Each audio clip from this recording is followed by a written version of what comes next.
Ayan, grabe. So another volume po ng mga dadalo dito sa National Rally for Peace ngayong araw po ng Lunes dito sa may Quirino Grandstand. Ayan, lahat po yan, no, mga naglalakad papunta doon sa harapan ng Quirino Grandstand. And ang dami pa. Ayan, again, pakita ko sa inyo ha, yung dami ng tao. Ayan sila, oh. Ayan, ang dami, oh. Hindi talaga nauubos yung mga papasok papunta dito sa venue.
Yan, zoom ko ulit para makita nyo.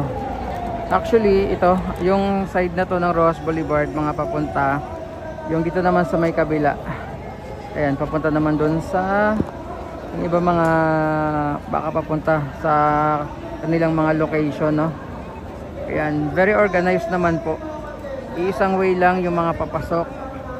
Like this part ng Roxas Boulevard. Kaya walang sumasalubong, no? Lahat naman dito papunta sa kabilang side.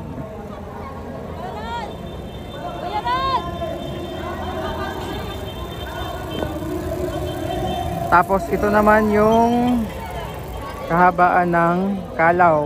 So dyan tayo naglalakad kanina. Ayan. Yan yung Kalaw. Yan yung Luneta. Tapos ito yung papunta sa may Quirino Grandstand.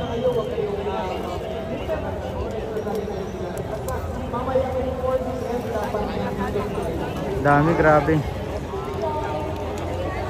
Oh, again, no, pakita ko ulit yung mga bagong dating. Ito, tuloy-tuloy po.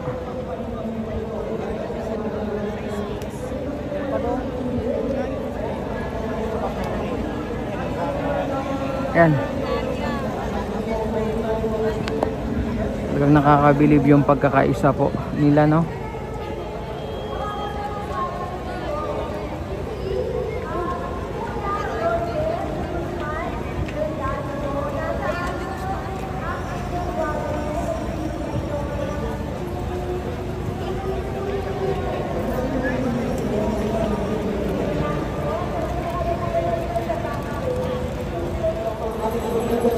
Yan naman yung ating mga taga DPS ng City of Manila para sa tuloy-tuloy po na paglilinis din dito, no? Para mapapansin nyo, yung kalsada kahit ang daming tao, ayan, walang mga kalat.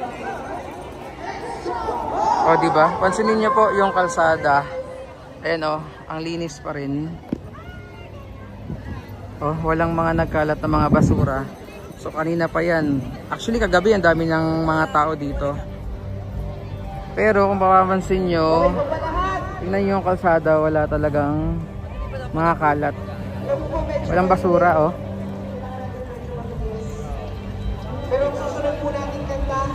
Oh, sa dami ng tao, tingnan nyo po, walang kalat.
Mas malakas! Isigaw na!